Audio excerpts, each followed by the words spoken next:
Hello, you wrong'un. Welcome to the Theatre of the Mind, live, what is it, 253? Lots to talk about tonight. Oh, we're going to laugh and laugh and laugh and laugh and laugh until our incontinence pants burst. Oh, the Labour Party. You couldn't make it any more inept if you... well, it couldn't be any more inept if it stood up and bit their tits off. Their man boobs. Moobs. So if you bear with me a moment, I'm just getting myself prepared, Mr. DeMille, for my camera this evening. Got a couple of questions for you tonight. Just let me make sure that I've got everything in order before I get to the parish notes, and making sure all is in order. Because obviously we do the parish notes like for 15 minutes before we look at that Triffid there. Jesus. It was merely a cutting 3 years ago. But I do know how to... what's that? Oh, yes. Let me just do that. Because we're going to talk little green men tonight that don't exist anymore. We'll do that. We'll talk psyops. What psyop are we talking about this evening, Rev? Oh, psyops. Because do I trust anything that any government tells me? Do I, Rolex? So we'll do that. We'll do that. Let me just save that so it doesn't bagger off. Right. What's that? Right. Got that and got that and go. Ooh, look at that. Let's have a look at that. Right, lovely. In charge, man, in charge. Oh, right, okay. Right, okay. Let me get to your comments. Like, maybe we'll. Oh, hello. No, don't do. Wait, what's that? I'm thinking, I'm looking at my screen thinking, God, I'm wearing the same polo shirt as I was in that one. And then I've looked, it's 253. That's me this evening. A bit, well, I don't know. I don't know. David Graham, Talk TV, Mike Graham should have his own podcast or show. Oh, if only I could tell you. If only I could tell you. I'm not, I'm not toying with your emotions or anything, but I used to work with Mike at Talk 107 in Edinburgh. Isn't that right, Mike? Mate. I've got a bit of a cold. I don't know what's going on there. Bizarre. Well, we're heading into November. It always at this time of year. Have you noticed how things kind of shrivel in the cold? Is it just me?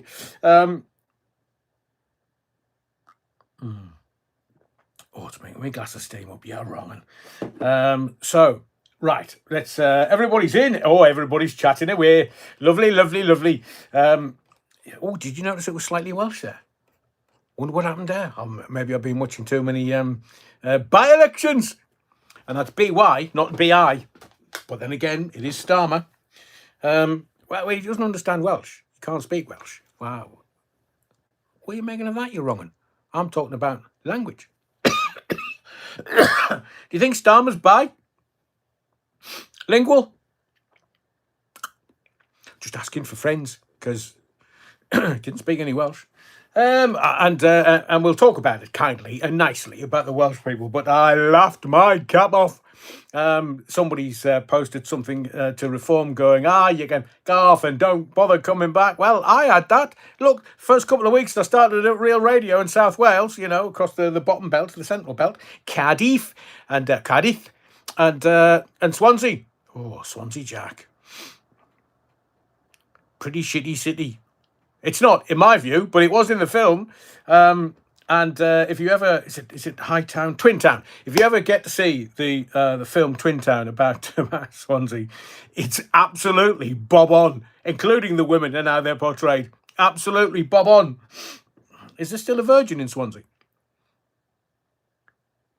We'll talk about it a little later, because I've got some stories I want to tell you. I want to tell you my story about Halloween, about how, well, the little It's that family of skiers that I met. Remember me telling you about meeting that family of Germans in Switzerland when I was skiing? The Schitz family. There was Daddy Schitz, Mummy Schitz, frequently, and then there was the little Schitz. Well, the little Schitz lived in Preston, seemingly, and I'll tell you my story about the little Schitz and me wanting to throttle the little feckers. I'll tell you later. I'll tell you during this because, we've got tomorrow night's live, Monday night's live and Wednesday night's live to talk about all things Halloween. But I have to say, before we get into the parish notes, I'm a little worried about Sister Mary and the big dog Dick. Because I think maybe she's been on Dandelion Coffee this week. And I'm not too sure about it.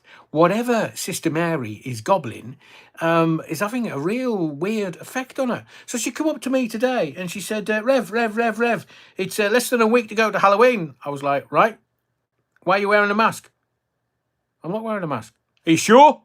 Yeah, Rev, put your glasses on, man. It's me, Sister Mary. Oh, poker me. I thought it was somebody else there, Sister Mary. Oh, blimey. Thought you were wearing a mask there. And what's going on with Big Dog Dick? Right, nothing. Right? So what do you want to know? She says, well, should we carve a pumpkin for next weekend? I said, what? Now? She's, no. Should we carve a pumpkin during the week? And I'm like, why are we Americanizing the body of the Kirk? Do you want me to turn into Jimmy Swaggart or something? I have sinned. Sister Mary, I'm not doing that again. Man, I had bruises all over me forehead for weeks afterwards the last time. She said, no, Rev, no. We can carve a pumpkin. All the supermarkets carry a pumpkin. And I said, I'm from Sunderland, man. We don't carve pumpkins. We carve narkies. And she was like, what the bloody hell's a narky? I said, it's a turnip. And she said, you carve a turnip? I said, well, we used to when I was a boy. She said, but it's about the size, Reverend. I said, I know, you keep telling me. There's nothing I can do. Have a word with your big dog, Dickus. And she says, well, pumpkins are much easier to carve. I said, well, that's because they're American. We're just turning us into the 51st state. Well, they can had away and shite. She's like, right, well, I'm not arguing with you. I'll have him upstairs come down and have a word with you. He'll send plagues, pestilence, and all kinds of bolts of lightning from up there down to you because you're not being very reverend this week. I said, oh, okay.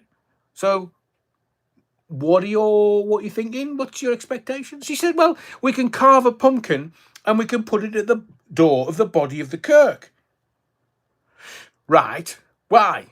She said, because I want to keep the kids away from the body of the Kirk. I said, why would you do that? We've got plenty of choir boys. She said, look, it's going to be Halloween, man. They're going to be knocking on the door. They're going to be after sweets. They're going to be after sugar. I said, well, the little feckers can feck off. I'm not being responsible for the type 2 diabetes. And she said, no, we haven't got any. We've only got Battenberg. And you know what the Battenberg's for, don't you? I said, yeah, it's not for the little ones. She said, so, I've got an idea, Rev. I said, Sister Mary, what is your idea? Just cough. And she said, why don't we carve a pumpkin, put some glasses, a blonde wig, and a cigar in its mouth? I said, you pervert, Sister Mary, what would you want to do that for? She said, we can put Savile, the pumpkin, at the door of the body of the Kirk and keep the kids away. I said, Sister Mary, how very... Let me ask the body of the Kirk if we should have a Jimmy Savile pumpkin at the door of the Kirk, just in case. I mean, because we have a live on a Monday and a Wednesday, it might be quite prudent to have Savile the pumpkin outside the front door of the body of the Kirk. So if you have any thoughts on that in the comments this evening, it'd be much appreciated. David Graham says, afternoon, evening, folks, on this cold, sunny Sunday, especially here in Sunderland. It's not bloody cold in Sunderland, man. It's middle of summer, and especially when we beat Chelsea 2-1. So it's radiating warmth everywhere. I don't know whether Sandra Whittam's in the body of the Kirk and Leeds are in the body of the Kirk. Leeds, nice win yesterday. And Sheffield United 2-0 up. Sandra, man. Away. But I'm what's the old saying? It's better to travel in hope than arrive disappointed. Me and you, back in the Blades, playoffs, 2025-2026 season.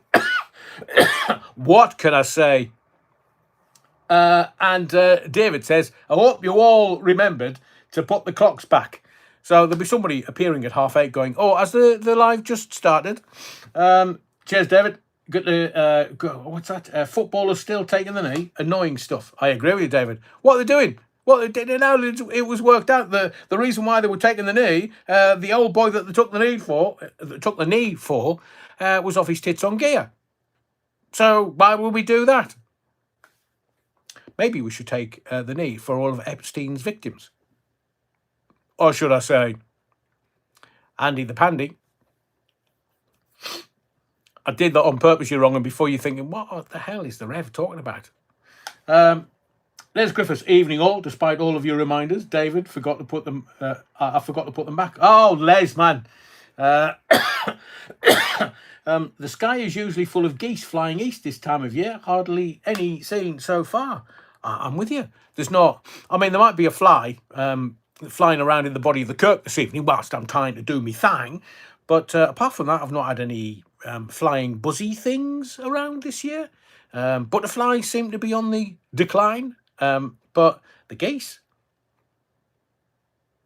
you can choke a chicken, but have you tried choking a geese? Evening, Les. Welcome to the body of the Kirk. Stuart, you're most welcome, young sir. Evening, Rev. Red alert, Sister Mary. Oh, Stuart, have you given her the Jaeger bomb? No, the bloody wonder she was a bit glassy-eyed earlier. She's been having a swig and topping it up with water. That's Sister Mary. What a lush. Stuart says, evening, Rev. Red alert, Sister Mary has a bottle of Jaeger bomb in the beer garden and she's gone all ranty, Rev, out there. Who does she think she is? Adrian Allen. I told you. It's not like Savile the Pumpkin.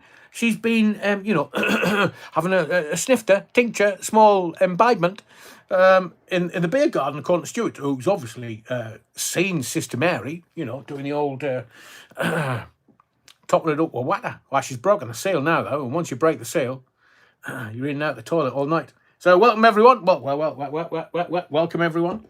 And all the commenters, and welcome to the body of the Kirk. I will obviously try to get to some of your comments and mentions this evening. Beata Farage has already started the Welsh language. He wants us to sing God Save the King or the Welsh anthem in English. Unbelievable. God Save which king? We're going to talk about Charles the Weak. I mean, I'm going to take you back 6 months. We'll start with kind of royals-ish. But I did say to you 6 months ago, look, Andy's off, man. He's off to Qatar. He's not going to be able to stay here. And you're reading all this shit in the newspapers. It's just a fairy tale. Oh, they're blaming Fergie and they're blaming the girls and they're having their HRH title. You do know that you can't take the dukedom off him without it passing through Parliament. So he's like, all right, lads, fair cup. I'm not going to use the Duke of York on me letterhead, of course. I'm just going to call myself the Duke, the thin white Duke. What's a bit of a stretch, that, Andy, mate. Evening, Karina Jane. Good evening, Adrian and all. Good evening, Karina. I see you. Hi, Karina. Retro on his bike's the show. King Charles, still a Muslim. Well, do you know, over the last few weeks, I've seen him with a couple or a kippa, or, there's lots of different words for that thing that you put over your crown chakra. Hang on. Oh, brilliant. Stuart, I haven't got her attached. I mean, she's probably still... Alexa! Yeah. Deaf and dumb. Deaf and dumb blind kid. Sure plays a mean pinball. So I will remember that. Thank you, Stuart. So Retro's a short. Welcome, Retro. Earl Bean. Welcome to the body of the Kirk. So the Royals. So let me give you this. So Andy Pandy is, he's a shagger. I've told you that before. He's a shagger. But also, he likes strong coffee. Same as Sniffy Zelensky, same as most of the people that can't get prosecuted, they like strong coffee. And, Andy's kind of like, he's a bit wide-eyed and glass-eyed and, wide-eyed and legless, according to Andy Fairweather Low. Does he still get the money attached to the Duke title? Of course. I say you, of course. He's just not going to use the title. I mean, I did say to you a couple of lives ago, why is Charles the Weak saying, right, Andrew, your punishment for shagging kids, you can't come to the Christmas dinner, Christmas lunch at Balmoral. And, Andy, like the Duke, thin white Duke, went, oh, Charles, mate. I'll fuck off to the Middle East and have me Christmas lunch with, all the turkeys out there. Hang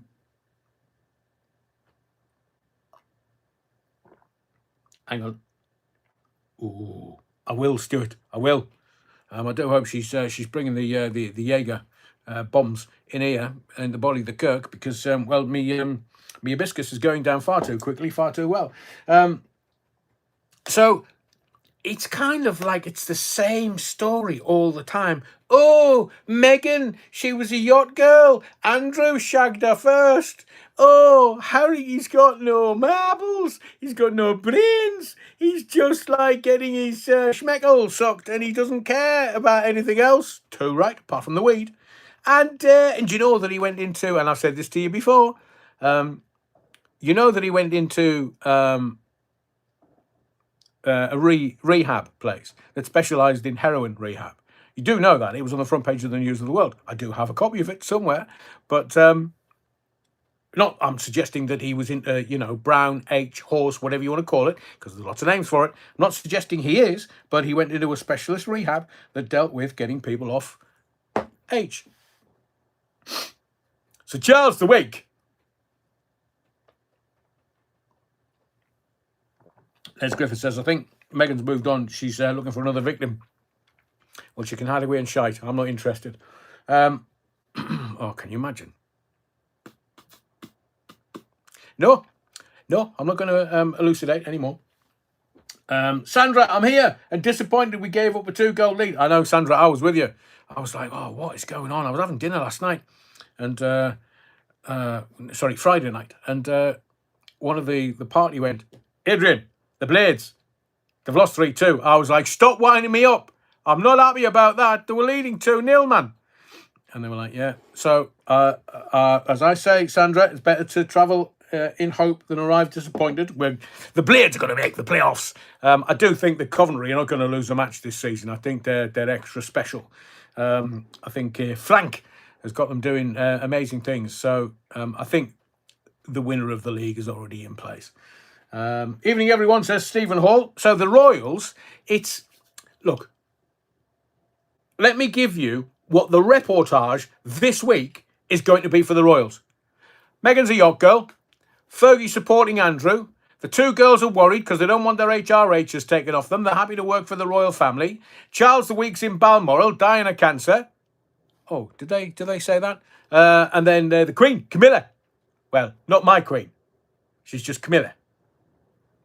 And, and before anybody says anything, I always wish the King long life, good health. And as long as he can, and he's having, is he having chemo and immunotherapy? Now, that tells me that he's got cancer. Because they only give immunotherapy to suppress the cancers and to try and keep people alive for as long as possible. And immunotherapy has really changed over the last few years. Stuart arrived disappointed. We're back to Sister Mary. So, as I say, I wish the King, even though in my view he's a weak king, he doesn't sort of... Can I ask you a question? What was Sniffy doing with the King a couple of days ago? So he was like, he was having a shouting match with Trump, because obviously Trump's not going to give him any more money for the meat grinder. And then a couple of days later, he's inspecting the guard at Windsor Castle. What the? Is that reserved for statesmen and head of state and people who wear suits? Not fatigues, not dark greens. No. Head of state. So what was he doing there? Was Charlie on the scrounge again? I see you. I agree with you. They're up to something. So Sniffy's gone to Trump and gone, oh yeah, man, Don, give us a bit more money. I need a few more billion. I've got more hotels to buy in that. Can't you just kind of cough? and that's why they've gone for it. They've just had a shouty match. Oh, you're too orange, man. You're getting feck off. I'm going to have a word with their anti-rev in the body of the Kirk because, like, you're just... Look, stay off the Coca-Cola, Sniffy. Look, if you're getting a bit uppity, you can hide away and shite, man, and just go back to Ukraine. No, you're not getting any more money out of us. But I've got to keep the war going. I've got to keep everybody. I mean, look, can I just say this to you? Ukraine is the biggest and best GoFundMe there's ever been on planet Earth. Bar none. Little boy Zelensky, has he got lifts in his shoes? I mean, can you imagine? Lifts. Woo! I see you. Why is Charlie doing the religious rounds? Seems a bit iffy to me. He's just cramming for his finals, I see you. So he's not, he don't know which one's going to give him the rites of passage up to heaven. I mean, well, if you look at the Muslims, not fans of Christians. So, well, he's gone to the Muslim faith, and then he goes to Manchester, puts his skipper, his couple, his little cap on to cover his 7th chakra, start at the bottom, work to the top, his crown chakra, and then where's he gone next? Oh, yeah, he's had a word with Sniffy, because they're atheists, aren't they, the Ukrainians? They don't believe in religion, neither do the communists. That'll include Starmer. Starmer can't confess to be Church of England. He's a bloody atheist, man. The Fabians, they're all atheists. They don't believe in God. And I'm sick and tired of all this, well, his wife's Jewish and his kids are Jewish. Of course they are. They're all dancing because they're all so evil that they're trying to work out which one's which. I'm trying to think of the garden in just outside of Jerusalem, or was it just outside of... no, it's in Tel Aviv. The Baha'i faith. So the Baha'i faith sits in amongst all the other religions in Jerusalem or Israel, the Muslims, the Christians, the Jews, Hebrews, Frummers, all the different flavors of Judaism. But the Baha'i faith just sits there and goes, there are many roads to God. Who's to say which one is correct? So that's what Charlie's doing. He's just cramming for his finals. Because when he shuffles off, I bet his mother's sitting up there going, fucking Charles, man. I told you before I left. Oh, here, Phil, have a word with him. He's your son, not mine. Mine, Andrew. Yours, Charles. So I'm sure that Phil and Liz are sitting upstairs going, oh, for fuck's sake, man. Can you have a word with your son? And Phil will be going, I'm making a kebab, will you? Go off. Philip, we don't eat in heaven. We don't need food. We're angels, man. I don't bloody care. I just love cooking a kebab. Les Griffiths, in my father's house are many mansions. Correct, Les? Correct. And there are many routes to those rooms in his dad's house. Cuban Pete says, how much of Great Britain is Muslim? Very little. Now, I was going to talk about it before we get... Because I think we're going to laugh at Starmer loads tonight. Loads. Because he's just... Well, he's just the kind of character that you really want to laugh at. Not with, because he doesn't know how to laugh. Doesn't know how to smile. That one's got a face on him that sucking on 15 lemons won't shift. He's just... Oh, really? Fun Boy 3. Is that what makes his face do that? So... Philip loves cooking a kebab. Andrew loves eating a kebab. Badly packed kebab, Neil Cunningham. So I'm told. Didn't see my lips move. So the royals are just... There's Queen Camilla, Charles the Weak. But in my view, she's not Queen Camilla. She's the Queen Consort Camilla, as far as I'm concerned. And then we've got Big Style Willie, Big Willie style, big everything from the rumours. But I've got him pegged as the Prince of Prince of Wales. And then there's Catherine, exceptionally thin. And then there's everybody else going, oh, but I want to stay a royal. Can you imagine in the 1500s when Henry was just beheading them all? Can you imagine what this family would get or would be stuck with? Absolutely bugger all. I mean... There's Andrew. I'm a blood prince, mate. Well, correct, Andrew, but you're getting out now because everybody's laughing at you. But I said 6 months ago that, in December last year, when I said that Jeffrey Epstein would make a reappearance, you were like, oh, God, is your coffee too strong tonight, Rev? And I was like, no, no, no. And Andrew will move to Qatar, and that was it. So now the reportage this week, last week, this week, every week about Andy is just Rolex. It literally is just Rolex. They're just making shit up and printing it because they need to keep the real news out of the newspapers. I wouldn't wipe my backside with them if I ran out of toilet paper.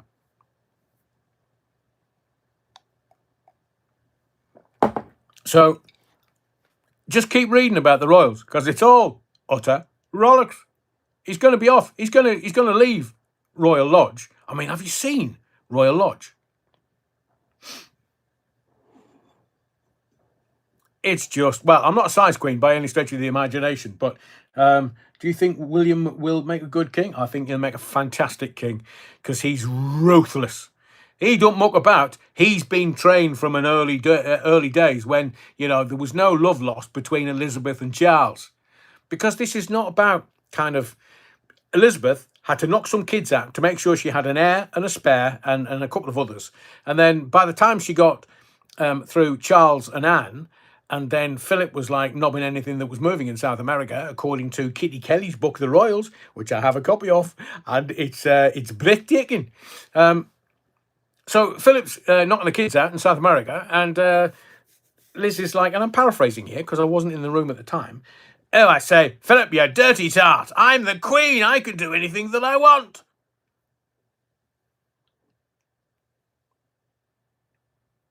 So she did. Porchy. And now Pops. Andrew. That's why he looks completely different to the rest of them. He looks like quite movie matinee star. He looks quite, quite. Yeah. And then she had Edward. And was there any more? So she knocked them out. Once she got the heir and the spare done, then it was like, oh, playtime. That's really good, Retro. I've gone over my carbon allowance this week. I had one round of toast too many. Now I can't drive to work Monday. Can you imagine telling your line managers, sorry, hello, yeah, it's me, Retro. Well, how can I put this? I can't come into work. Why, is everything okay? Oh, yeah, fine. I'm healthy and fine and everything. But you know me digital ID? Yeah. Says I've had too much toast. What do you mean?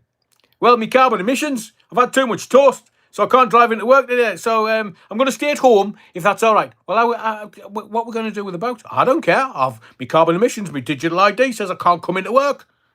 Oh, Retro, what you're doing? So, do you know, Retro? I would pay good money to listen to anybody tell their work. Can't come into work today. Why? Can't use my car. Why? Have you had a crash or anything? No. Everything's fine with the car. Is everything fine with you? Yeah. So why can't you come into work? My digital ID says I've had too much toast. And it will happen. Not to, obviously, the elite, like Prince Andrew, who just 40 Thai brides a day. 40. I mean, what is going on with that boy? An itch that he can't scratch? Oh, it's a comedy opening. 40 Thai girls.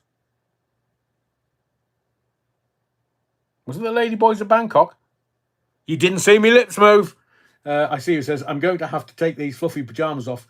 The smell of fabric conditioner is making me feel sick. I'll be back. Oh, I see you. My eyes. I'm joking. It's the same story, slightly different angle for all of the royal stories this week. You just watch. There's now going on, and that's what they do. So I wanted to tell you about the royals before we started. What else was I going to tell you? We're going to talk about that epic migrant. I think it's an epic migrant. We're going to talk about that. We're going to talk about the grooming gangs in London that they don't want you to talk about. No.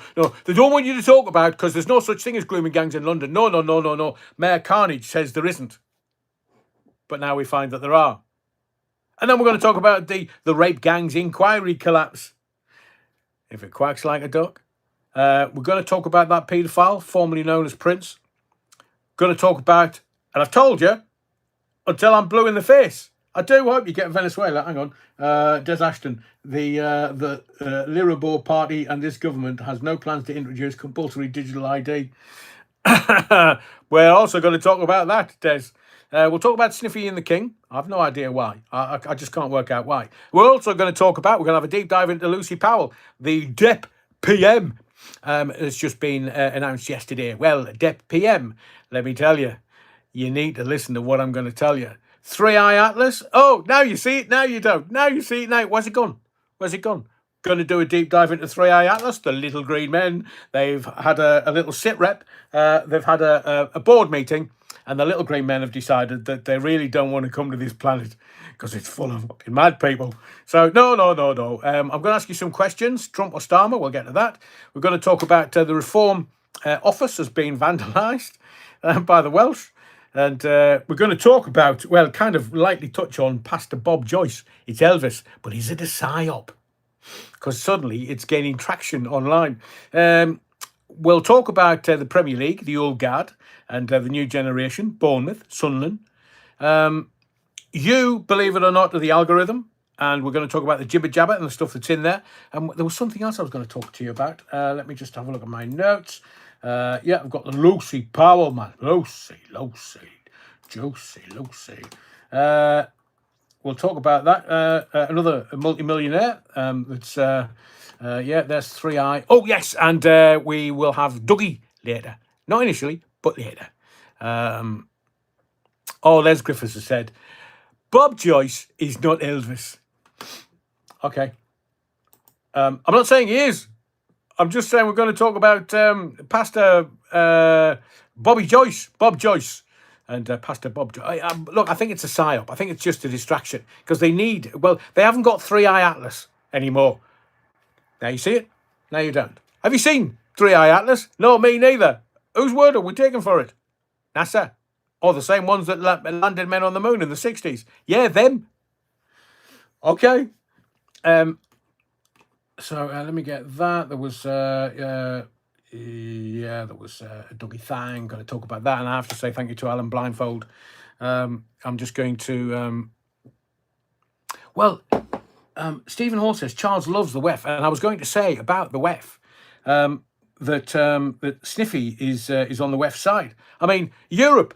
The economy is tanking. The European economy is tanking worse than Germans. The German economy is tanking, and the numbskulls that want this country to rejoin Europe, it's because Europe needs our money, our gold, our moolah. But it's all fact, man. Oh, hang on. Random Jack, I am back. The Bob Joyce thing is uncanny. Of course it is. When he sings, sounds just like him. His pinky is crooked in the same way. His teeth are roughly the same, even though I know Elvis had work done when he was a boy, becoming a star and a film star. So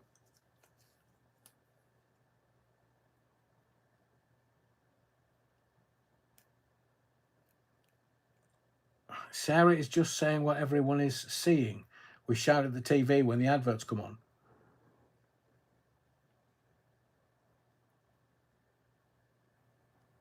I think you're all talking Swahili tonight. I'm not quite sure what's going on. Elvis had a nose job in the 50s. I know, Johnny. But we'll get to Pastor Bob Joyce. We'll have a bit of a, together we'll have a conversation about it. But first, I'm going to get into this epic migrant. I mean, I've just been following it for the last few days. He's a migrant, correct? Tick. He's detained. Tick. Then somebody goes, what's your name? Oh, right, Mohammed. No. You're free to go. You got your bag, yeah? Have you got your prison jumpsuit, for want of a better term? Yes, right. Well, there's Mohammed here that can go free today, so off you go, Bonnie lad. Can I not stay? No. You get yourself off. You go wherever you want, mate. Oh, right. So I'm not illegal. Yeah. But you've said my name is down so I can leave detention. Yeah. So then he leaves and he goes, oh, this is not a good idea. I'm like, can I come back in? No. Are you sure that I can come back in? Yeah. You're not coming back in. Your name's not down. You're not coming in. So what am I going to do then? Do whatever you want. And then they're doing the checks at the end of the day and they go, which Mohammed did you let out? Well, that one. That's not the one you should have let out. Who should I have let out then? The other one? Where's the other one? He's still in his cell. Oh, Jesus. So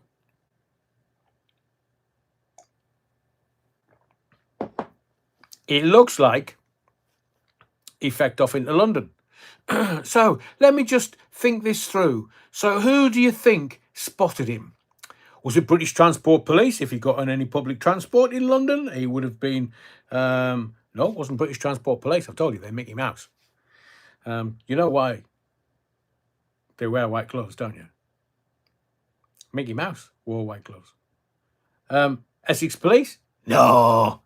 Thames Valley Police? No. Met Police? No. Any police? No. Who was it that spotted them then? It was members of the public.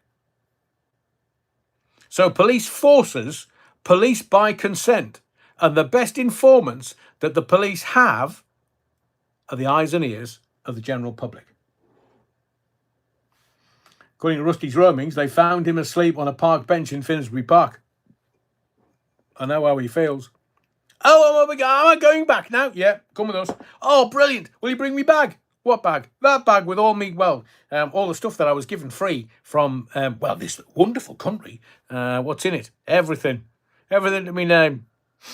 Who said that? Rich says, it's always a dog walker. Can you imagine a bloke that looks something like that you've seen in the newspaper, just kind of lying there on a park bench in Finsbury Park? And now you've got Fat Lad Lammy's gastric fat band. So Fat Lammy's gastric band, Zoom, saying, he's been deported this week. Do you know, I think this country, we don't care how much it's costing us now. Just stop the boats, stop the illegals, because it's just a bloody embarrassment. It's an embarrassment to this great country. I mean, I'm not suggesting that we have great politicians, but I mean, I know they've got thick skins, but how can they stand up going, we fecked up again? I mean, Starmer, what a week that boy's having. Digital ID, my hairy backside. So let me just run this by you. I know that you're pretty switched on to all of this. So digital ID. China forces the little Chinese to line up when, we were in lockdown and now that those pesky bats are back in the wet markets. So the little Chinese have got to line up every day to take the Charlie 19 PCR test. Every single day. And if they don't, their jibber jabber passport expires. Oh no. So if the jibber jabber passport expires, it means that they're barred from going to work. Here, retro, maybe you could do that. Don't tell them I've burnt my toast. Just tell them I haven't got me jibber jabber passport's expired. So they're barred from going to work. They're barred from buying food. They're barred from taking public transport. They're even barred from going home. And then Starmer this week, a couple of days ago, said, oh, no, don't worry. Digital ID, it's not mandatory. It's voluntary. Everybody's looking at him on the telly going, is this the same bloke? And then you knew it was coming, the caveat, oh, yeah, but it's not mandatory. It's voluntary. But you'll have to pay 85 quid every time you need to prove your identity. Oh. So it's called bullying then, Sakia. You're bullying us into compliancy. Is that a word? To being compliant. 85 quid every time. So some people go, I don't care. I'll pay it. Pay it. No, that's not how it's supposed to work. It's voluntary. And no, you need to have digital ID if you want to work in this country. All right, I'll work abroad then. Enigma says, yeah, where's Malcolm Tucker when you need him? Oh, can you imagine Malcolm Tucker telling Sir Keir Starmer, "Fuck off, you moron." Des Ashton, backbench deputy leader of the Labour Party, perfect place to really get behind the leader. Et tu, Brute. Oh, I know, Des. Oh, I'm kind of going to go into that. Proper going to go into that. Because, over the next few nights, I literally could have filled this whole live with, Starmer and the shenanigans of the Labour Party. I mean, literally, there's so many knives in there. Amazon's going, can't send any more knives out. We've sold them all to the Labour Party headquarters in London for the night of long knives. But we can talk about London grooming gangs if you want. Well, it's sort of, yeah. Because remember, Sadiq Carnage. Notice how I got into that by saying it was a night of long knives? Oh, I'm wasted on you.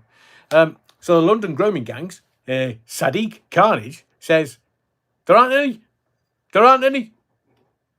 And everybody's like, it's an epidemic in this sceptred isle. There must be some in London. Well, Khan's cooked now. So it's been a shameful week for the Labour Party and the Labour government for that matter. First, Jess Phillips, oh yes, little Jess, losing the confidence of the rape gang survivors. I've told you before, you can't because you probably can't. Thank you, Les. Les says, not grooming gangs, rape gangs. And because I don't monetize this live, then I can literally say whatever I want. YouTube don't want advertising next to people talking about grooming gangs or rape gangs. So we've got Jess Phillips. She's been kicked into the long grass. She's lost the confidence of the rape gang survivors. The rape gang survivors are saying, oh, here, missus, how do we end shite? And then, Sir Keir, who thinks that writing a letter to somebody is going to make all the difference. While he's writing the letter, they release that Epping migrant, the hotel paedophile. I mean, is it the last straw? So this weekend, we've had, how can we put this? Yeah, really simply. Met Police have got 9,000 grooming gang cases to reassess. Rape gang cases to reassess in London. Only in London. 9,000 cases. Despite Sir Mayor Carnage, claiming to have no indication that grooming gangs are operating in London, even though he personally responded to reports containing evidence of victims abused by grooming gangs in the city. So the Met, ipso facto, by admitting there's 9,000 cases outstanding, makes it clear that Labour and Mayor Carnage are facilitating a cover-up, according to the Daily Express expose. So are we living in some far-off distant planet, some kind of parallel universe where stuff happens and then the politicians just go, oh, just leave it to the news cycle. News cycle's over in a couple of hours. So every time they publish something on a Friday, and I've been saying this to you for years, and other people are cottoning onto it for years, that, Friday afternoon, very bad news. It's gone by Monday morning. So Monday morning, that's tomorrow morning, they're expecting you to forget about the 9,000 rape gang attacks. 9,000 cases that the Met have got to deal with. And they haven't got the manpower, seemingly. Soul Rebel, London is definitely Gotham City. I am with you, Soul Rebel. Lewis comes up with a very good quotation. It's woke blindness. That's very clever. Thank you, Lewis. Retro on his bikes, one. So let me just see. I'm going to, where are my questions? Let's see if I can, no, that's not them. Oh, bagger. I'm just going to get my, that's it. So I'm going to ask you a couple of questions because we've done over 40 odd minutes, 50 minutes. Going to ask you some questions. And remember, in the Theatre of the Mind live, it is always 1 for yes, 2 for no, 3 for I don't know. So question 1. 1 for Thatcher, 2 for Starmer, 3 for I don't know. Who would you rather have as Prime Minister, Thatcher or Starmer? 1 for Thatcher, 2 for Starmer. Who would you rather have as Prime Minister, Thatcher or Starmer? 1 for Thatcher, 2 for Starmer. BD Cool says, don't know, same as Orchidia, but everybody else. Ooh, Lee Griffiths, 4 for neither. Sorry, Les, 4 for neither. Soul Rebel. There's not 1 vote for Starmer. It would have been a 100th birthday. Stuart says, I don't know. It would have been a 100th birthday. I mean, maybe you were part of the miners' strike. Maybe you understood her selling off the steel industry to China. And look, we made the best boats, ships in the world. Whether it's from Sunderland or Glasgow or Northern Ireland or even on the Tyne, we made fantastic ships. Ray, I'm going to get to that in a second. It's going to be the second half of the question. But people are still voting for her, and she was hated. Margaret Thatcher, milk snatcher, she was hated around the country. But now, on reflection, people are saying, well, you know, at least he stood up for our country. He hasn't. He sold a carafe for a couple of Ukrainian Fun Boy 3s. Soul Rebel has a very good point. We make night now, Adrian.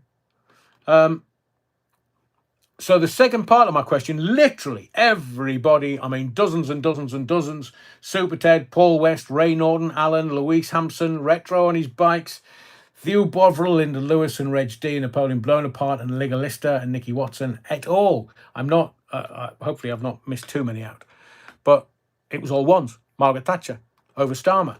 But here is the real question.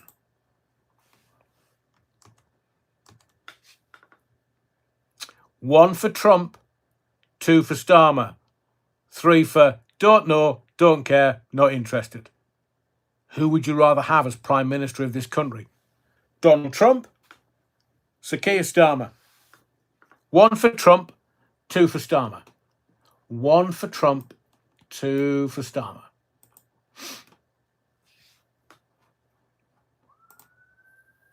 Wow. It literally is anybody but Starmer. 2 gets in a car, 1 motorcycle, Madhouse, 1 Tom Harneys and Stewart and Penny Hen and Retro and Mad Matt, Soul Rebel, oh that hurt, Alan, Lionel Layton, Andrew James, Des Ashton and Ian McGee, everybody's saying Trump. Fred Barker, defo, send Starmer to Alcatraz. Alcatraz wouldn't have him. To be complaining. I'd take JD if Trump is busy, Aid. Oh, interesting, Soul Rebel. Phil Sumner, worst PM ever. Can't stand listening to him. Makes me pee boil. Yeah, he boils my pish as well, Phil. But I have to kind of listen to him. Like PMQs. Is that a personality or is that just a computer program that's being operated here? Because I know when he became PM, neither for the first and second question. All right, Beata, let's face it, anyone will be better than Starmer, says Rusty's Roamings. Napoleon Blown Apart says, seems a lot of minds have changed over the Donald in the last 5 years, eh? I agree with you, Napoleon Blown Apart. Sunak or Starmer? Oof. Can I have neither, Lewis? He's on the... Cockite Sunak is... that's... Brilliant, Rich. He's the Starmer droid. And Alan, that's from Rich. And Alan says, Starmer sounds like a Dalek. Yes, if only you could get rid of the Fun Boy 3. Mr. Bean would be better than Starmer. Exterminate. Brilliant, Alan.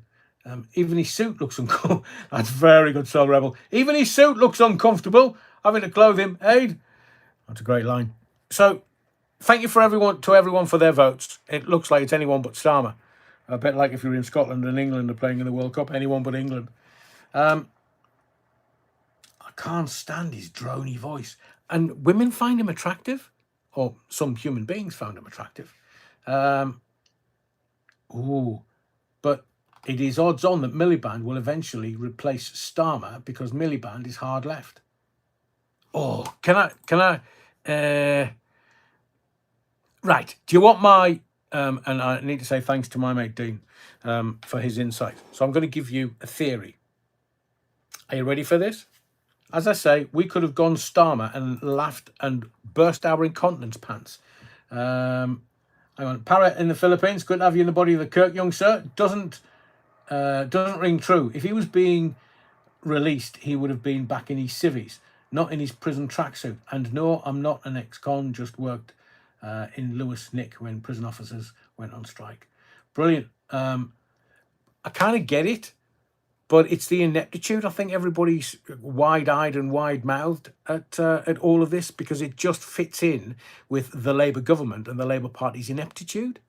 So I want to give you a theory. We've got Lucy Powell as the new Deputy PM as of yesterday, Saturday. So she was sacked in September. Sacked.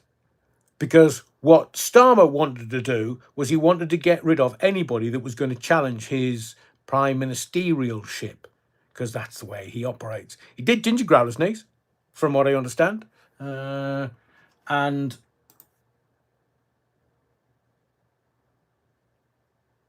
perfect, Simon. Perfect. Anytime. And thank you for your very kind words, sir. So you've got Starmer looking at the political landscape and going, right, who do we need to get rid of? I mean, it literally is. It's like a Shakespearean play. It's almost a Greek tragedy, but it's funny because everybody hates him, including the Labour Party. Everybody hates the man, but he don't care because he's got a thick skin. I'm a barrister. I know what I'm doing. No, you fucking don't, mate, because that's why the country's laughing at you. Because we've had enough of your rollicks. Completely. And we know Southport was the beginning of your downfall. Putting flowers down. And then stopping anybody from inquiring as to what exactly had gone on and by whom and when and what had gone on in the background and who had been defending his dad in court and, you know, all the backstabbing and amongst all of the organisations that were going, not me, mate. No. We didn't say you could go out on the street. And then there was the teacher that said, it's coming out this weekend, that Ruda Bacana said, they said, look, he's you need to keep an eye on him because he's not right. These were the teachers that were teaching him. Oh, that's been swept under the carpet. Brilliant. And then you've got so he gets rid of. It's a it literally is a blitzkrieg. Starmer wanted rid of everyone. If he could just have little Starmer, little Keir, as everything Labour and doing everything for all the Labour Party, he would just get the civil servants in Whitehall just doing all the work. We don't need MPs, man. We don't need 400 odd MPs, the Labour MPs. No, I'm Keir Starmer. I can rule the world. I'm an international statesman. Haven't you seen me with me Coca-Cola on the train and my boys? Oh, yeah. Keir, mate, we were laughing at you. We're not interested in anything that comes out of your gobshite. We're laughing at you. Don't you get that? Not with you, at you. Because we know when you're lying. So now somebody gets released that shouldn't have been released. And David Lemmy, the fat lad, has come out and gone, it's a Zempic. Oh, sorry, wrong interview. He'll be deported. He'll be deported this week. Don't you bother your pretty little mind about that. We're in charge. We're the Labour Party. We know what we're doing. Making chaos. I see you. Wait till I tell you. Because I've got so much stuff on Lucy Powell. It's going to blow your mind. And by the way, we'll do more Dougie near the end. around about 9 o'clock, about by 5 to 9. Stuart says, Mam saw Starmer addressing the nation on BBC News a while ago, and she said to me, I don't know what it is, but there's something about that man that I really don't like. Ask the Ukrainians. Funboy 3. I do hope, young Stuart, you didn't corrupt Mama. So, let's have a look at this Starmer evisceration of anybody of any threat within the Labour Party, the parliamentary Labour Party that might threaten his prime ministerialship, because he's after the power. Right on, comrade! Right on, brother! Keep the red flag flying here! Oh, is the red flag flying? Is it? Oh, red flag, red flag, red flag. Oh, fucking hell. So you've got to think like a politician. Welcome to the Labour Party. The party run by multimillionaires for multimillionaires, and they don't care about you. Don't be so fucking stupid. All these Labour supporters, all these Labour activists on the ground, and I'll hold my hand up. In my teenage years, I was a Labour activist in Sunderland for the Sunderland Labour Party, of which my dad was a card-carrying member, as were me, my mum and my siblings. So I kind of been there, and it's looking at it. We've now got Lucy Powell, who was sacked in September, and then elected Deputy PM in October. How does that work? Because he knows she's a threat to him. He's gone as Prime Minister. He knows. So hang on. Lucy Powell, sacked in September 2025. Elected Deputy PM, October 2025. You've got to think like a politician. You've got to think long term. Now, he hasn't got a long term at all. They used him to get Labour into power because he promised everything and has delivered nout. Nix, nada, absolutely bugger all. Oops. It's only a turn of phrase. So, I'll leave it with you. You can work it out. Bloody thing. Back at me. Oh, yeah. What was that?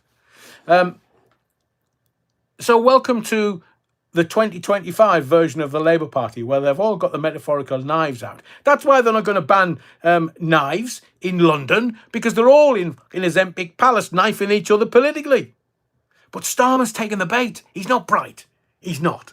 He's got no personality or character. But what I'm feeling now is that Starmer's actually firefighting on so many different fronts, including trains with a bit of Coca-Cola, and he's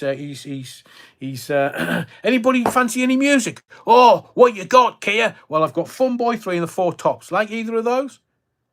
Oh, I fancy some Funboy 3. All right, then get a Coca-Cola out. But Starmer's taking the bait because Lucy Powell, multi-millionaire Lucy Powell, is a Fabian. They're all feckin' Fabians.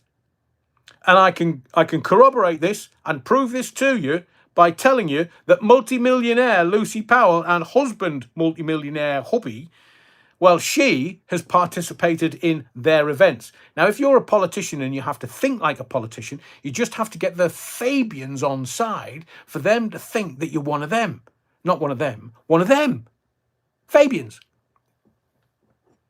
And then they'll back you. So she's participated in Fabian Society events. She's had an article published on their website. It was called Connected with Communities Again.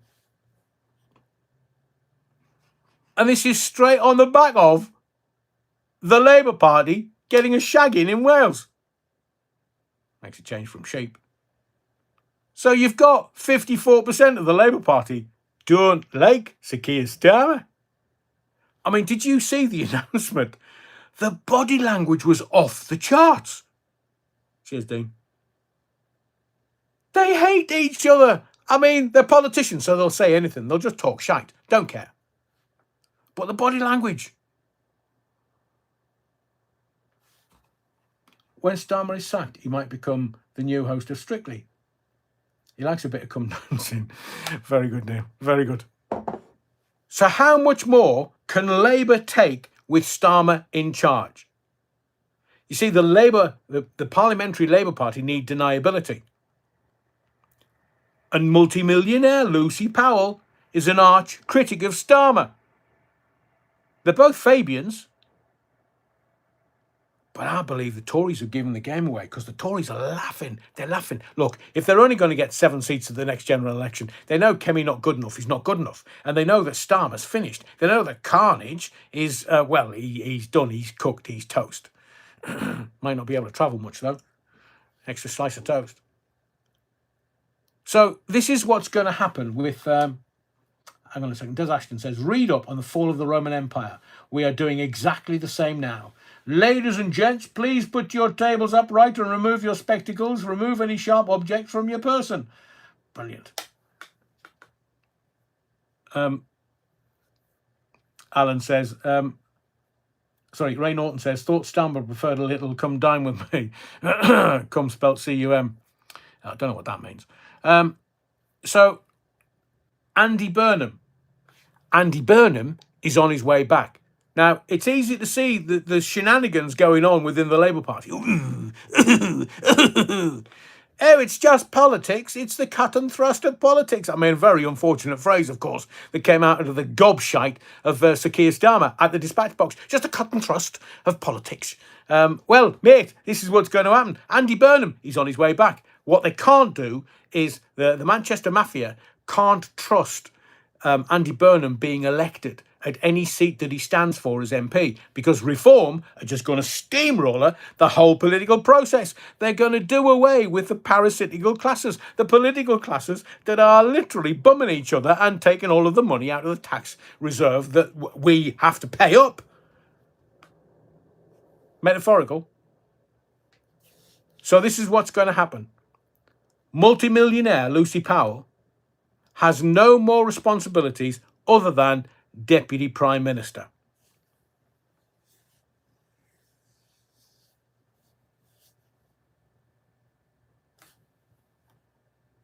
Gary Defendant says, if I Google coprophilia, will the police turn up?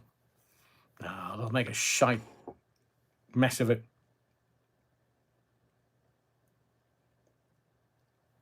I'm fully expecting everybody that knows that gag will get the gag and laugh. If you don't, just go and have a look at what coprophile is. Because they did say Hitler was into coprophilia. And other people whose name I can't repeat here, obviously. Johnny Ray say, Lucy Powell, more like Lucifer's bowel. Correct, Lauren.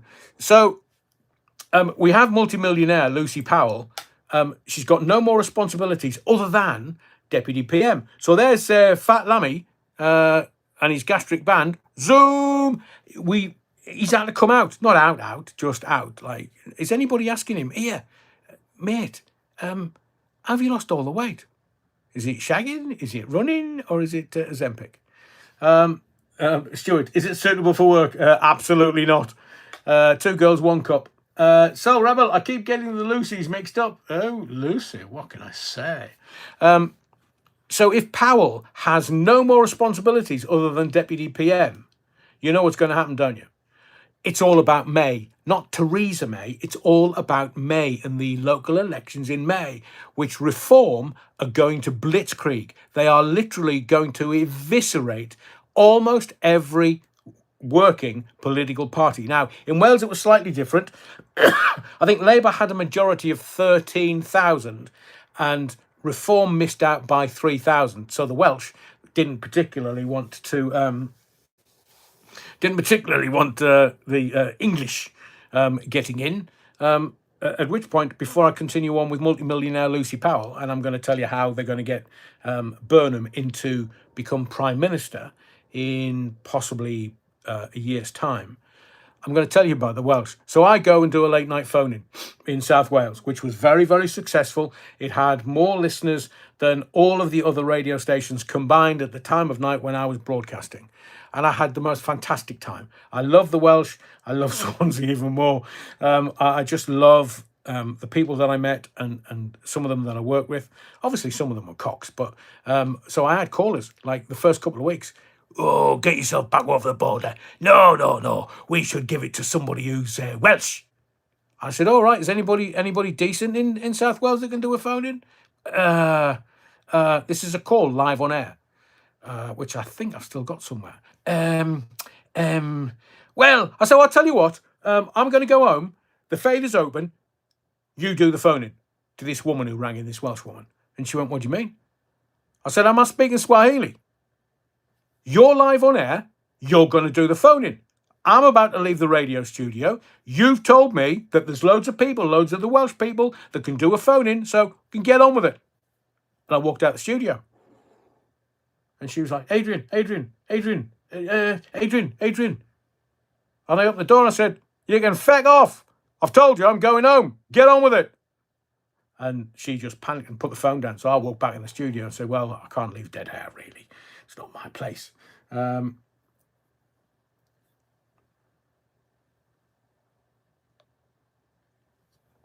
But then over the next 18 months, I won the audience over by showing them who I am, who I was, who I am, what I would stand for, what I wouldn't. And in the end, they loved me. So I kind of get that they were gonna vote for Plaid Cymru. I mean, that poor guy who's trying to become an MP for 14 years, and now he's only going to be an MP for 6 months ish.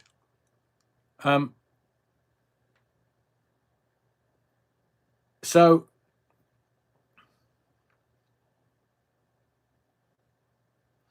English Bottle Cap says, gerrymandering is the practice of manipulating electoral district boundaries to favour a particular political party or group. Yeah. Often resulting in unfair representation. Yeah, of course.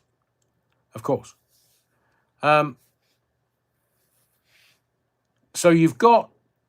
So that's my story. So the Welsh can be sometimes a little fickle. They've stayed with their own people. I mean, you know, it's everyone's prerogative. They can vote for whom they decide they want to vote for, with their conscience, of course. But they definitely didn't want to vote for Labour, and they had the Labour seat for 100 years. Does that not signify anything to you? That it's just all a fucking joke? By the way, we've got a couple of hundred people in the body of the Kirk tonight. Smash the likes and just get me over 100. That I don't ask much of you. But that would be greatly appreciated if you could. We've got more than enough people to smash the likes while I'm delivering what is going to be a little breathtaking for you. We'll get to Ginger Growler. We're going to get the multimillionaire Lucy Powell. So it's all about May next year. You know what May is next year? Well, yes, apart from rigged, Alan. You've got local elections. You know the local elections that they decided they didn't want to happen this year because it was just going to be like blood up the walls, metaphorical, political blood up the walls. And Ray Norton says Labour will be on an all-time low before next May's elections. I'm with you. Phil Levan, Caerphilly are gogs now. Are they? Do they speak Welsh?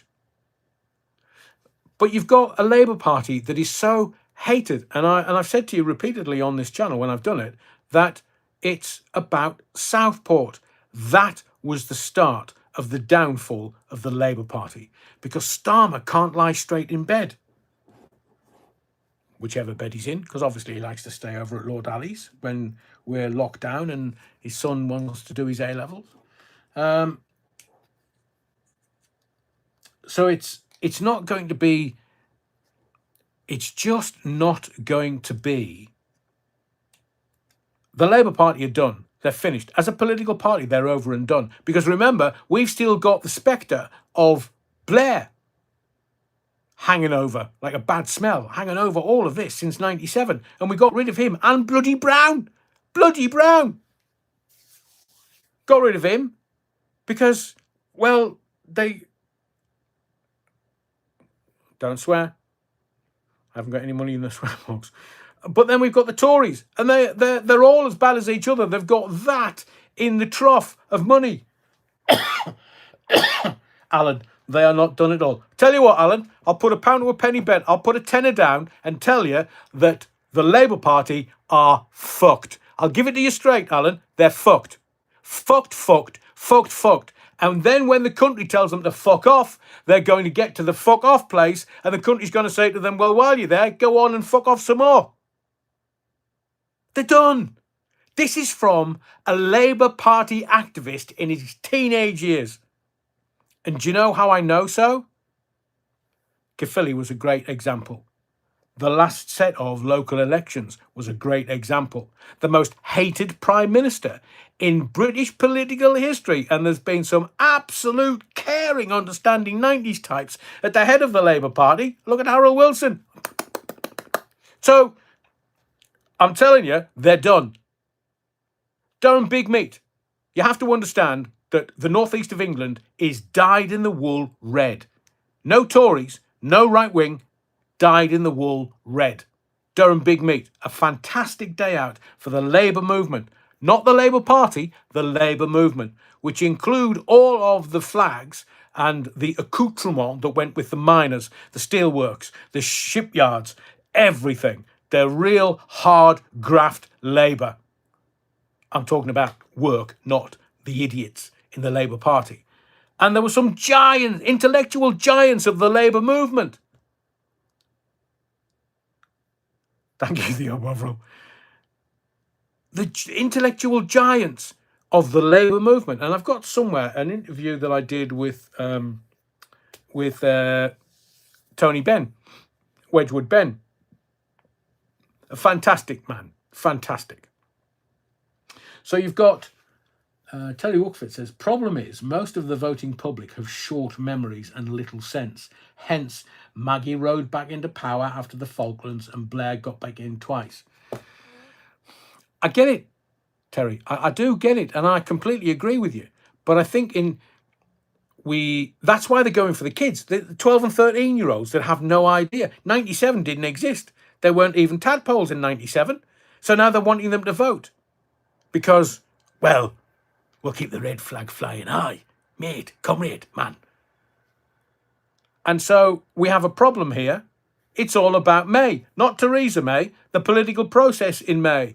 So, in essence, they gave Rich Boy a year and a bit or so before they kicked him out of office. And he was just hanging on by a thread and giving out all of the drilling rights in the North Sea to people who the Labour Party have gone, oh, how do we end shite? You're not getting them. No. You're not making money. No, we want to make money. We're the Labour Party. We're corrupt us. So we want to make money. You can't have those drilling rights. So we're going to stop anybody drilling in the North Sea. So you can't have any oil. You can't have any gas. Up yours.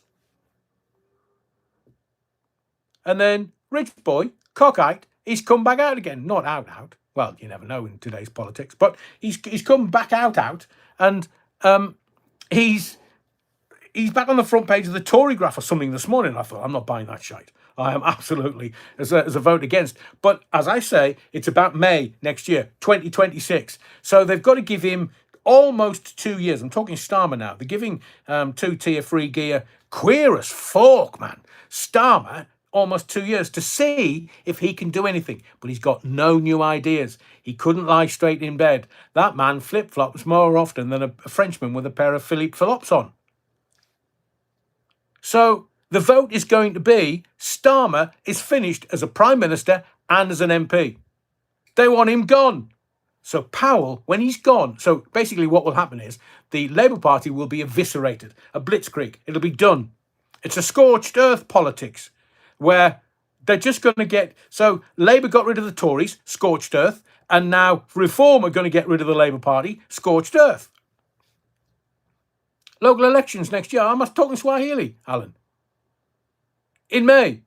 Because then the Labour grandees who have been in power for 2 years and want to stay in power for 10, remember, they want 2 terms, they're going to look at this scorched earth and go, May. Because all of the polling is saying everybody's going to vote for reform. They've had enough of politics. They've had enough of the political classes, the parasitical classes, as I call them. And now... Lauren Taylor says, Rev, 215 watching, 103 likes. Come on, people. Please show a little support. Hit the like thingy. Yeah, the thummy thingy. If you could, I'm not asking for much. So, the Labour grandees who run the show, not Starmer. Starmer's just a puppet. Because everybody at the top, in the shadow, they know what he's into. And whatever he's into, they have got evidence of that. And they're showing it to him and saying, you better do as you're told, bonny lad. Otherwise, this becomes public knowledge. Oh, right, okay. What do you want me to do? I want you to break the economy. Oh, do you really? Really? Yeah, I want it into the ground because World Economic Forum says we need to tank the British economy for everybody else to follow, and then we'll run, and ID cards 2029 Enigma. Maybe, but let me give you this. So Starmer's finished as a prime minister. He's finished as an MP. He's in a long queue of people that have been prime minister, so he's not going to get into the Lords for quite a while. But when Starmer stands down, now, as I say, they've got something on him. I keep asking you, what do the shadow dwellers have on certain politicians that means that they will do as they are told and are compliant to the shadow dwellers in whatever orders they dish out? What is it? So that something will come out. Now, I thought that Khan would have something come out that meant he would stand down. He's not going to stand for another 4 years. He's not going to get it. He's not. Although I think it's quite dangerous for the political classes for Reform to get in and run London and find out what's been going on in London and find out whether there's any corruption, find out what's going on left, right and centre, and find out who's controlling and who's running London. Just keep watching, because that particular firework display, grab your popcorn, buckle up, buttercup, it's going to get lively. So you've got Starmer finished, over, done. He's dragging the Labour movement down with him. The whole country's like, I'm not voting Labour again. I'm never going to vote Labour again. I'm going to vote Reform. I'm going to vote for the political party that gets shit done on behalf of the electorate. And it's really that simple. If the politicians knew what was what, oh yeah, we can fly the flag, comrade. We can fly the flag. What, the red duster? No. We'll fly the flag. Which one then? Well, any one you want. Well, we want to fly. The cross of St. George, or the English flag. Oh, you can't do that. You've just told us we can fly whenever we want. No, you can't. It'll upset people. All right, then we'll fly the Union flag. No, you can't fly that because it'll upset people. So what can we can fly then? Flag of Pakistan. Oh no, that might upset some people. So which flag can we fly? Well, we're patriots. The Labour Party, we're patriots. Oh, forget the Tories. They had 14 years of trying to be patriots and they never become patriots because they're not patriots. We're patriots. Us, the Labour Party, the Labour movement, we are patriots. How do we in shape, man? So what's going to happen? Kia will say anything. The Jolly Roger. Who said that? Alan, that's very good. Skull and Crossbones, says Les Griffiths. You know that the Skull and Crossbones is actually a Templar flag. Correct. So, that's brilliant. BD Cool says, Gotham has the penguin, we've got the puffin. What's he got his mouth full of? Oh, wow. David Graham says, just as a little aside, I will get to Lucy Powell. The December 13th, 2025 will be actor Dick Van Dyke's 100th birthday. Let's hope Dickie hangs on to reach 100. He deserves to for Mary Poppins. Oh, we've got a 100-year-old Dick in Hollywood. It's a comedy opening. We'll get back to multimillionaire Lucy Powell. So, in May, he's done. They'll give him 2 years. I've been saying to you, before they got elected, is he scaring you yet? Just so that you could sort of get a grip of, or get a grasp of, how badly he was going to do. And how it was never the Labour Party that was going to get into power. Never, ever, ever. So now, he's going to go. So you know what that means, don't you? Yeah. 2 jabs, and multimillionaires Lucy Powell will become the first female Labour Prime Minister, albeit an interim Prime Minister. But the Labour Party, that's what Ginger Growler was in there for, so that the Labour movement could say a woman that came from nothing, pregnant at 15, the dirty slapper, and had kids in her mid-teens, she became the first female Prime Minister. That's what it was set up to be. But now you've got a multi-millionairess as Deputy Prime Minister. Lucy Powell will become the first female Labour Prime Minister. Not for very long. She might be an interim. But you know what she's going to do? the most important thing, Burnham can't stand as an MP. He'll get beaten by Reform. Doesn't matter which seat, because if you look at Caerphilly, 100 years it's been a Labour seat, a 13,000 majority. And over 50% turned out and voted against Labour.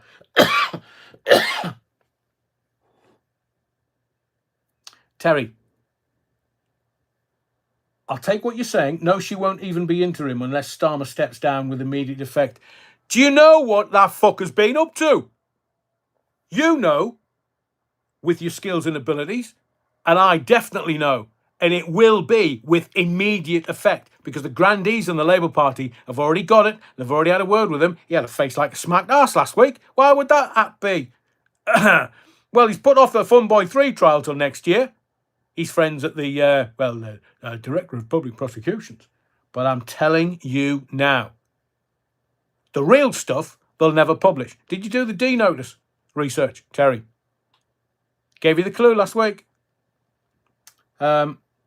So I'm telling you now, Starmer will stand down with immediate effect because compromat is a currency within politics and they've got enough on him for him to stand down immediately. No, I'm not going to tell you. So what Lucy Powell's going to do is Lucy Powell. Oh, and by the way, for everybody watching, the stuff that I know isn't written down because it's too dangerous. The D notice is there.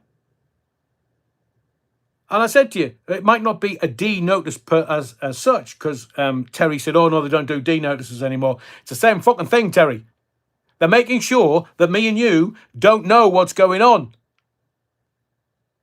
So have a look at the last one that was issued. What's the tennis player? Andy. There's your starter for 10. So what Powell is doing is she'll just sit there. They hate each other. Starmer and Powell hate each other. He sacked her in September, and a month later, she's back in as deputy PM. He's been told. That's why he had a face on him like a smacked arse last week. He's been told by the people that are more powerful than him, shut the fuck up, Bonnie lad. She is going to be deputy PM, whether you like it or not. And by the way, remember that? The compromat? Yeah, well, if you start kicking off, then that's going to be made public. Oh, and we've got this, and we've got this, and we've got this. So if you want anything to come out, if you don't want anything to come out in public, then just shut up and do as you're told. Try and be an international statesman and don't get embarrassed again by Donald Trump because it just makes this country look shit. So he's been told, as has Rachel Reeves. Oh, wait till fucking Black Box Reeves turns up in a couple of weeks, if it's a couple of weeks. And before I give you the Lucy Powell playbook, I'm also going to tell you, watch the newspapers because what they're doing is they're making sure that what she stands up and says in Parliament, in her budget for the country, doesn't feel too bad. So they're drip feeding you everything she's going to do. I've told you before, this Labour government, they're going to bend you over and they're going to run you ragged. And I don't mean run in a metaphorical sense. I mean they're going to stick their cock up your arse. Do you need me to give it to you any more straight? They're going to fuck you over. Don't you get this? They are going to fuck you. And you've been sitting here laughing at me jokes. I was even telling you that Starmer was a fucker before he even got into power. She's going to bend you over. Take this. I've got a strap on and it's a mighty fine one. And now she's going to add, well, today it's 2p in tax. And oh, we're after the middle classes. So the impoverished are going, well, the Labour Party is the party of the working man and woman. No, they're not. The Labour Party is only after what they can get out of the fucking trough in Parliament.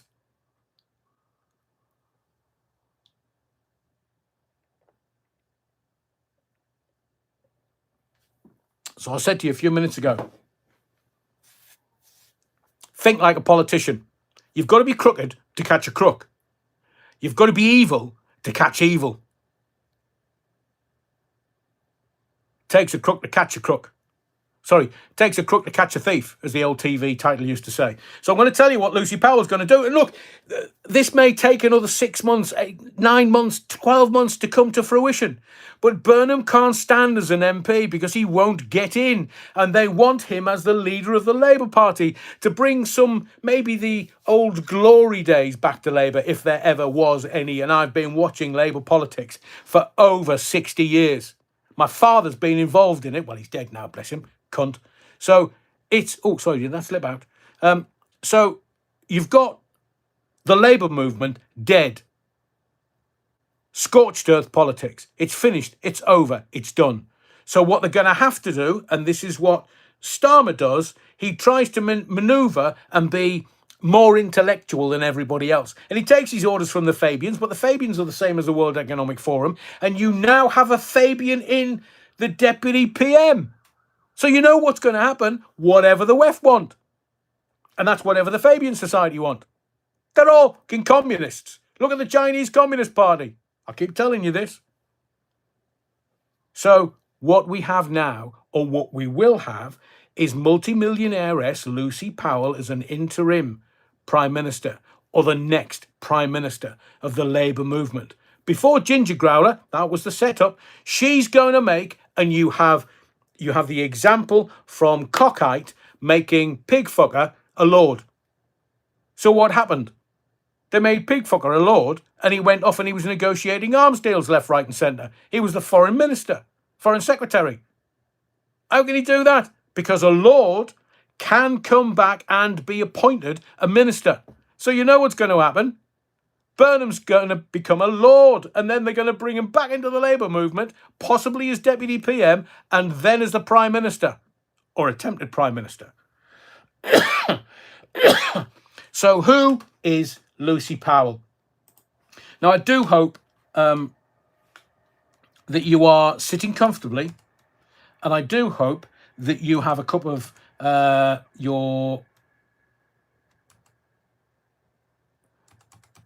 you've got a cup of tea or a cup of coffee. So I'm going to tell you, it's a deep dive. I'm going to tell you exactly who multimillionairess Lucy Powell is. Don't be taking all the nice photographs and go, oh, she wears nice clothes. Oh, back at me, she's got another helmet on. Stuart, you're wrong, but thank you very much for your support. Can't beat a bit of Randy Rev. So Lucy Powell, she's been a Labour MP for Manchester Central since 2012. Can you see what's happening now? She's been working with Burnham. It's the Manchester Mafia. Ginger Growler, Lucy Powell, Andy Burnham. Better than shanty drinking Southerners in the Ozempic Palace. So this is going to take a few minutes. Grab a cuppa. So in 1997, Lucy worked for Labour headquarters for Tony Blair's election campaign. Are you with me so far? In 2010, she organised Ed Millipede's successful leadership bid. In 2015, it's a metaphorical term, but she's in bed with all the grandees, man. In 2015, Lucy was part of the new Labour Together consortium funded by Trevor Chin and run by Morgan McSweeney. You know who Morgan McSweeney is, don't you? I'm not going to give it to you all easy. I'll use lube. And she was part of the new Labour Together consortium with a principal aim of removing Jeremy Corbyn as leader. So Lucy was in the thick of all the plots, et tu, Brute, as I think Des said a little earlier.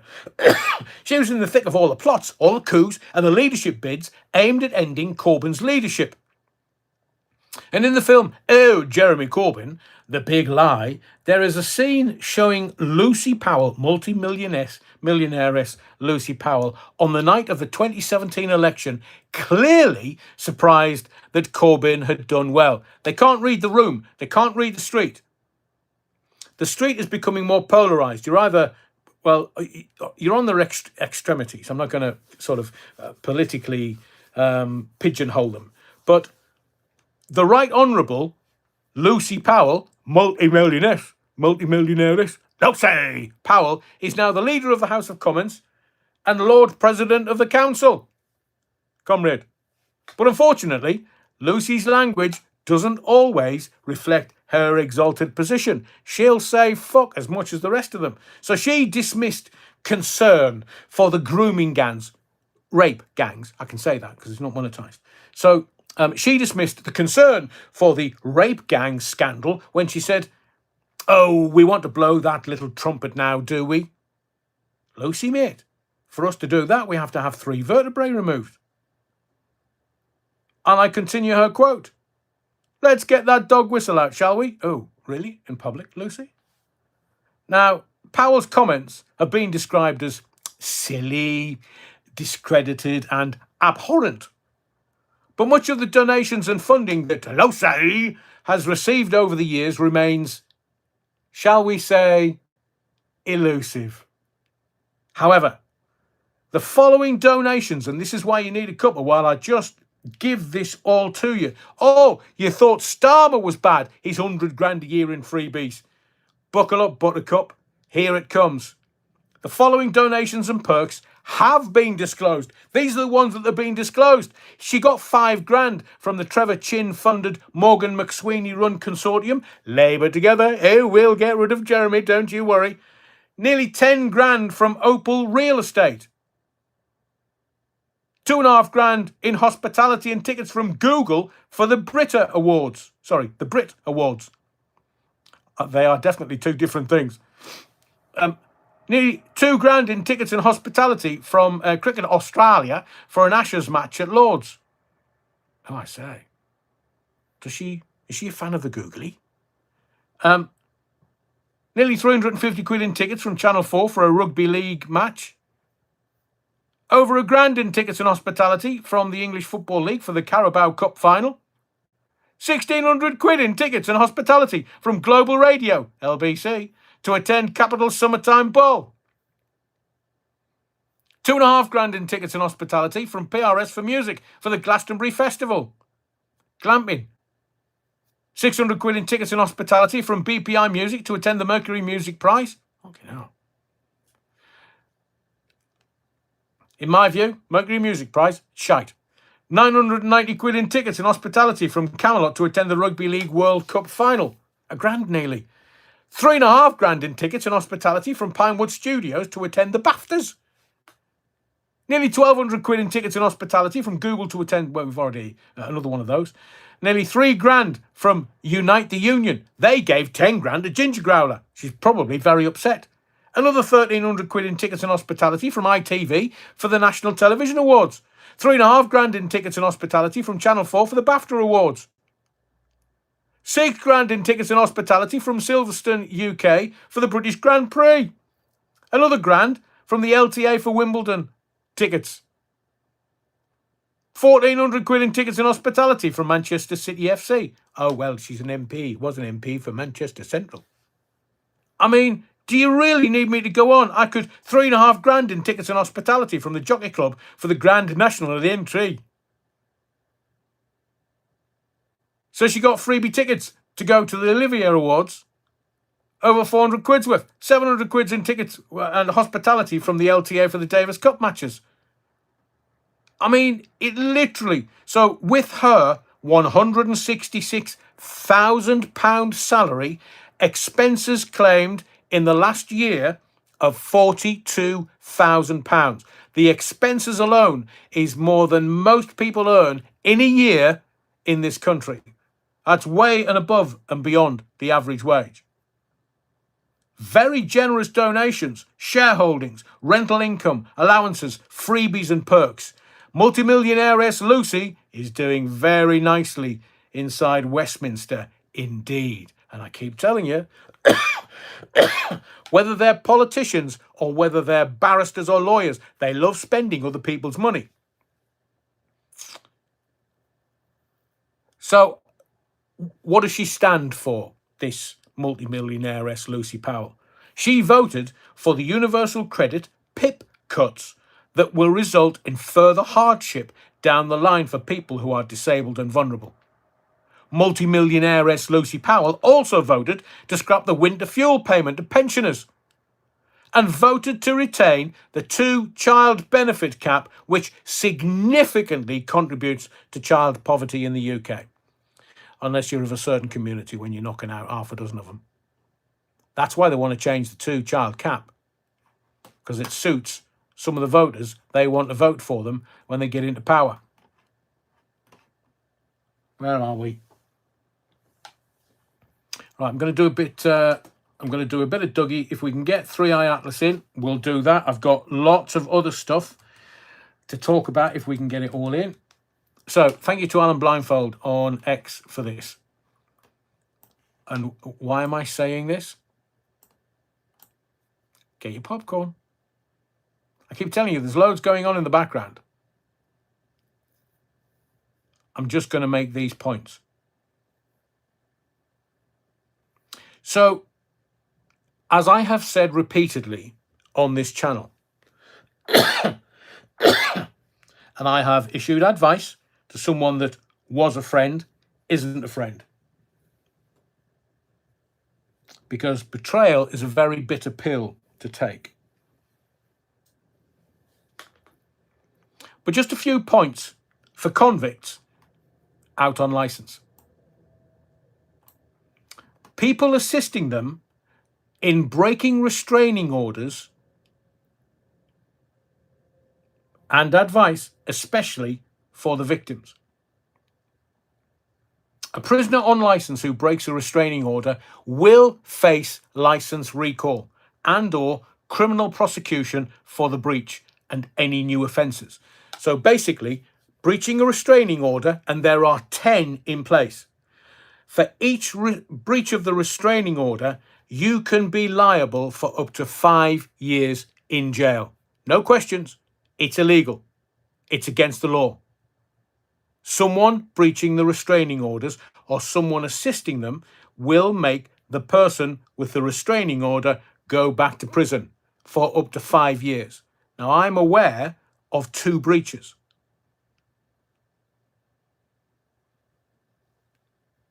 So someone who helps that prisoner breach the order may themselves be criminally liable as a helper for assisting the breach or assisting the underlying offence. So anybody that's posting stuff on social media,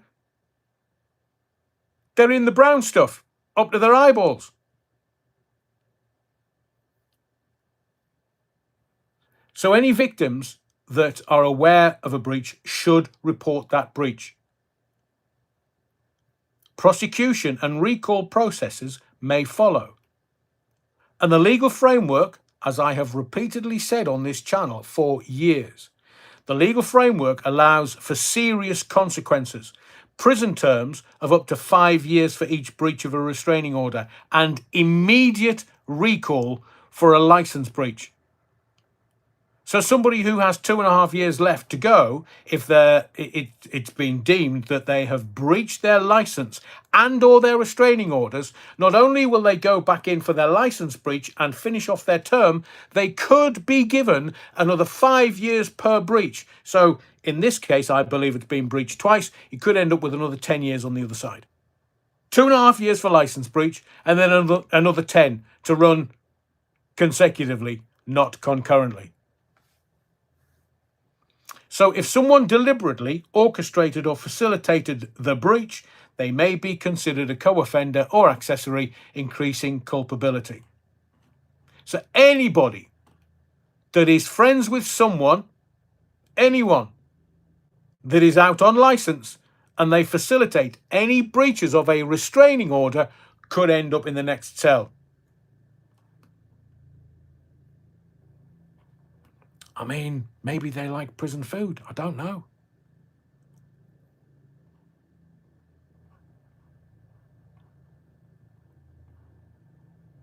What was I going to say? A very quick aside. We'll leave more of the Royals and Virginia Giuffre. just a quick question, a very, very quick question. Have you been able to buy the hardback copy of Virginia Giuffre's book in this country? Les Griffiths, it could be joint enterprise. Interesting enigma. Apophis, god of chaos. Interesting. But it's really clear. It's not chaotic at all. If you've got the eyes to see, it's not chaotic at all.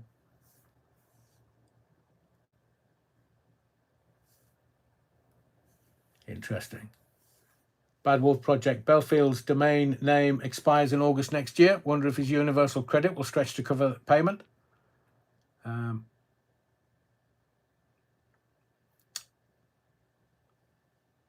The reason why I'm asking the question is because I wanted to buy it, not Kindle, the hard copy.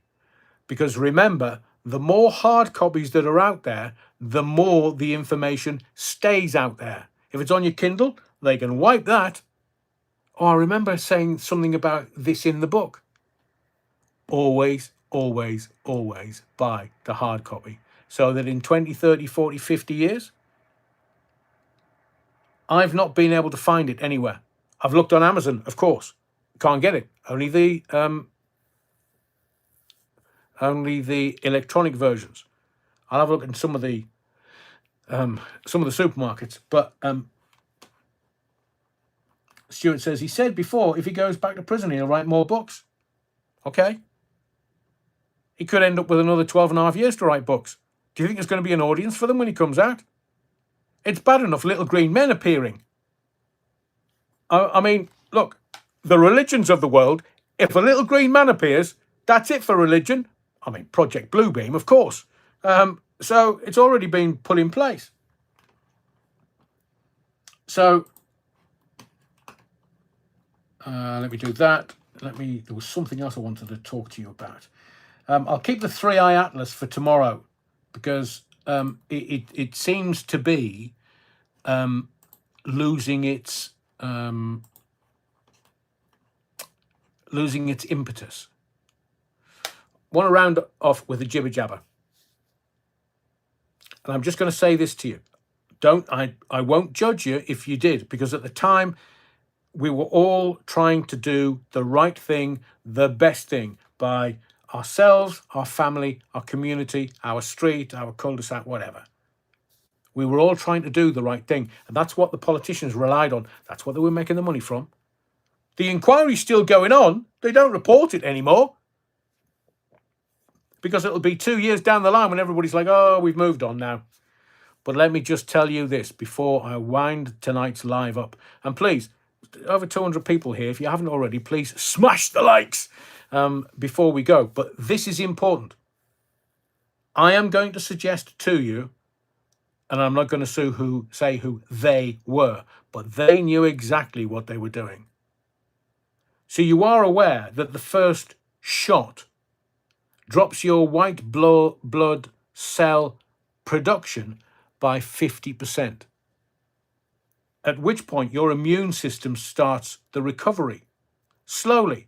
But then 8 weeks later, the second shot, remember, oh, we're all going to die. We're all going to die. You've got to have multiple shots. And then all these people that have been jabbed 25 million times, me, never felt a thing, just before they keel over and die with myocarditis. 8 weeks later, second shot hits. Whilst your immune system's still down, this time, less saline, more toxic payload. And it's all coming out in America. So now your immune defense is weakened, first shot, 50%, and your system can't recover the way it's designed to. So it's now coming out in America that this wasn't medicine, it was engineering. It was targeting your immunity in calculated waves. So now there are people that are trying to get the spike protein out of your blood. And now that they do that, they're worried. So I've been harassed by my GP surgery saying, oh, at your age, you could die from the flu. Right? Unfortunate, but I'm going to die anyway. Yeah, but if you don't take this one, then you'll die. right? I'm going to die anyway. I'm an eternal being. I'm a fractal of the ineffable, experiencing itself as consciousness. And you say that to them and they go, what? Is that on the banned list?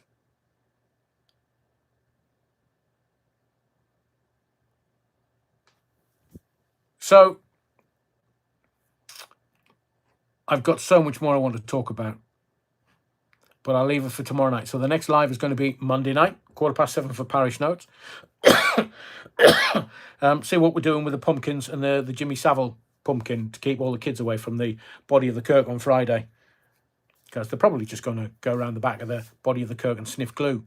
So we might have to put the Savile, but then again, will they know who Savile is or was or did? So we'll do the Parish Notes 7:15 Monday night. 7:30 we'll start for earnest, and I've got a shit ton of stuff I want to talk to you about. A shit ton of stuff that's actually not in the mainstream media, bizarrely. So we'll do that again. Tuesday night's my charity night with the Mankind Project, and then Wednesday we'll do the final live of the week.